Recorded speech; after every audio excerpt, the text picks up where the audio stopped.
Yo, what's going on, Dragon Ballers? Welcome back to another video. We've got more cards to talk about today. We're talking about the Unison Warrior Volume 1 Tournament Pack cards. Now, the way they're doing Tournament Pack cards this time around seems a lot different. There's actually a lot more Tournament Pack cards than there have been in the past.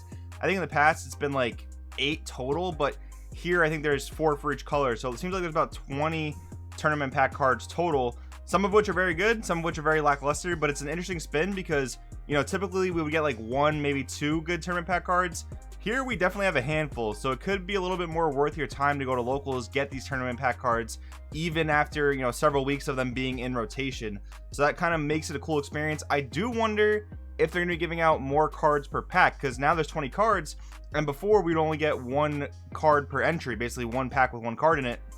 So now what are they going to do? Give us 2 per entry, 3 per entry? That's the interesting thing that I'm wondering about. I could see it being like 3 per entry, but it could also be 2, because that would also kind of help inflate the value of some of the cards. I don't know, they haven't really announced that yet. But guys, if you're new here, make sure to subscribe, hit that bell so you don't miss a video. If you want to help support the channel, there are many ways to do it during these trying times. You can always like the video, maybe share the video, maybe watch an ad, and if you guys want to buy or pre-order any of the cards you see in today's video, you can always use my link in the description to TCG Player. That stuff always helps out a lot, guys. Really appreciate each and every one of you guys does that for me. That being said, let's get started into this video. So, SS Vegex Mastery merged as if Vegex needed more support. Barrier, Unipatora, 3 Energy, Trunks Xeno, and Vegeta Xeno. And I should say, before I say, you know, Vegex needed more support, that there's a lot of mid-range cards coming out for Vegex that kind of show it didn't really want to be a super hyper aggro deck, but I mean, just the way the cookie crumbles, I guess, when you have the Universe 3 cards out there. So permanent, you can choose battle cards in your warp when choosing cards to use with this card's union skill from your hand. Permanent, when this card's in rest mode, opponent's cards with 15,000 power or more can only attack copies of this card. So that's really cool, because that includes Awakened Leaders, that includes Unison cards for the most part, that includes most of their battle cards that are going to threaten you. That's really, really good. So for 3 energy, you can drop this in Vegex. I mean, realistically, this doesn't tell you that you can only play it in Vegex. As long as you get a Vegeta and a Trunks Xeno to the warp, you can play it. And I even saw a cool comment that said you could play it in a blue ramp deck, so that works out really, really well as well. This is a very, very good card in my opinion. So moving along here, we've got Toa, Dark Imperial Scientist. We have a 2-drop Overwhelm 2 auto. Choose 1 card in your hand, discard it. When this card's played using Overwhelm, draw 1. Then choose one of your black battle cards. It gets plus 5,000 power for the turn. This is really cool as well, because it actually gives us some synergy with the Paparito, whatever the scientist guy's name is from U3. He also has a 2-drop version of himself where you warp a 2-drop black battle card, you play him from the drop area. So you overwhelm this out, you discard that guy, and then you swing with this, you draw a card, you boost something by 5, and then you play the Paparito right after this. So it's basically a 2-drop dual attack. That is very, very cool in that sense. I like that a lot. SS Trunks Solitary Guardian, Overwhelm 4, 20k, auto. When this card is played using Overwhelm, draw 1. This card gets plus 5,000 power for the turn. 4-drop, Overwhelm 4, sorry, 0 energy, 25k beater, draws 1. That's pretty cool. I mean, I don't see it being like meta breaking or anything, but that's definitely a good utility card to have around in the game. Sin Shenron, Harbinger of Ruin. We have a 3-drop, 20k deflect, activate main. Once per turn, choose one of your cards in rest mode, place it in the owner's drop area, choose one of your opponent's cards, and switch to rest mode. So interesting. I mean, yeah, you can cheat this out in the Shadow Dragon deck, which is pretty cool. And I guess by sacrificing one of your cards, you could tap their energy for very cheap. So that does seem kind of decent. But having to give up one of your cards is interesting. I thought it was kind of interesting too how this can technically put your Unison in the drop area. Although I don't know why you'd ever want to do that. But one of the very few cards in the game that does that. Auto, when this card's removed from your battle area by an opponent's skill, add up to 2 yellow battle cards with 1,000 power or less from your drop area to your hand. So you get 2 Shadow Dragon Balls back to your hand. Interesting. Not the best card in the deck by any means, but I think it will see play in the deck just because there are so few Shadow Dragon cards. SS Gotenks Matchless Fusion, 6-drop fusion for 4. So this is the most expensive fusion in the Gotenks GT archetype. Permanent, other battle cards with energy costs of 5 or more can't attack. So kind of like a floodgate, you're floodgating probably your opponent's battle cards out of attacking, but it really only is for boss monsters. So is this card that great? I don't think so. Doesn't really have any type of protection, so really not a fan of this card in my opinion. SS Goten Prime for fusion, 3-drop counter attack, permanent during your opponent's turn. If you have a yellow Unison in play, reduces to a 1-drop. Auto, choose 1 card in your hand and discard it. At the end of the turn, return this card to the owner's hand. Very, very meh card. Like the fact that you don't really want your Gotens and Trunkses on the board, and the fact this puts stuff onto the board means you can't fuse with it. And then if you discard a card to get it back to your hand from the board, It is very, very meh, very, very unfortunate there. Not a Goten you would play, in my opinion. I think the ones that search each other and the ones that recur themselves in the drop area are much better. This Trunks is kind of interesting. 3 drop 15k, activate main if your opponent has 4 or more cards in rest mode and you have only Sun Goten cards or no battle cards in play. Play this card from your hand, and you can only play battle cards using Union Fusion for the turn. Again, very weird that you're putting a Trunks onto the board and then it restricts you to only playing Union Fusion because, you know, you're pretty much giving up your fusion material. Like, of course you can have another Trunks, but it is very weird. At the end of the turn, return this card to owner's hand. This should have been on Goten. Goten should not have had the ditch one restriction, but I mean, it is what it is. I don't think these cards are very, very good for the Gotenks archetype, in my opinion. Dodoria the Boastful, 1 drop, activate main once per turn. This card gets plus 11,000 power, making it a 15k. Auto if the other card is a green Frieza card when this card's KO'd. Add up to 1 green unison with a specified cost of 2 from your drop area to your hand. So very similar here to the 1 drop blue Goku from the Vegeto structure deck in terms of it gains the same amount of attack power. And then if it's KO'd, you get to search for a unison. This one happens to be from your drop. The other one's top 7 of your deck. But it's not too bad. I mean, every turn you get a 1 drop 15k beater. But on defense, it is very susceptible to dying. But when it does die, you get to add cards off of it. So I don't know, in my opinion, like the way I have mono green Frieza built right now, I wouldn't make room for this card per se, but it is a good card. It does seem like a good card. Swift Massacre Frieza, 4 drop, deflect 20k, auto when this card's played from your hand. Choose one of your opponent's battle cards, ignoring barrier, and KO it. And you can put this into play over that 2 drop Frieza coming out in the main set for 1 energy. You can play a 4 drop Frieza on top of it. And permanent, if you have 5 or more green battle cards in your drop area, reduce energy cost of this card in your hand by 1. So I do like that a lot. A 3 drop barrier removal with deflect, that is very, very good. I mean, that gives green a lot better of a shot against something like U7 Invoker, where you need to kill their SS Vegeta inspired technique.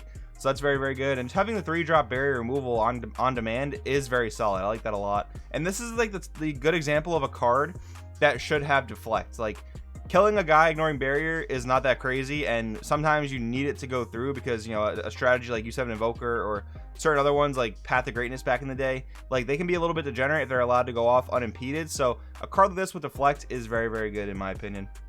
Moving on, Zarbon Cosmic Elite. This card is actually insane.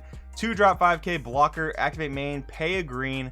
Choose 1 green card in your hand and discard it. Play this card from your drop area. So the way you should think about that is you're basically turning the card in your hand into Zarbon.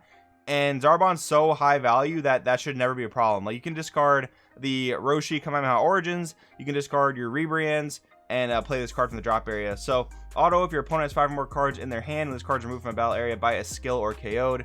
Your opponent chooses 1 card in their hand and discards it. So that triggers a lot of ways. You can block with it and then trigger to make your opponent discard. You can use your starter deck Frieza Leader's effect, kill it off, make your opponent discard 2 cards because of that if they have the 5 or more. So it's just such a good effect on this guy. The recursion is very consistent. It makes mono green Frieza even more consistent than it already was. So in my opinion, this card will be a definite 3 to 4 of in the mono green Frieza deck.